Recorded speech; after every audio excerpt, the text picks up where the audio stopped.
Начинът да обичаш е книга, която предлага дълбок поглед върху същността на любовта и осъзнатостта.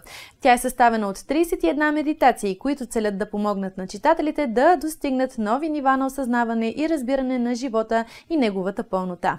Авторът Антони де Мело подчертава, че най-голямото препятствие пред истинската любов са илюзиите, които носим в себе си. Той насърчава читателите да се освободят от тези илюзии, за да могат да видят света и хората около себе си такива каквито са.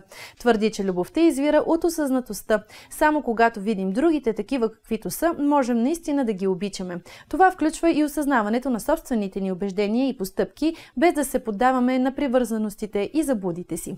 Де Мело признава, че най-трудното нещо е да погледнем и да видим реалността такава каквато е.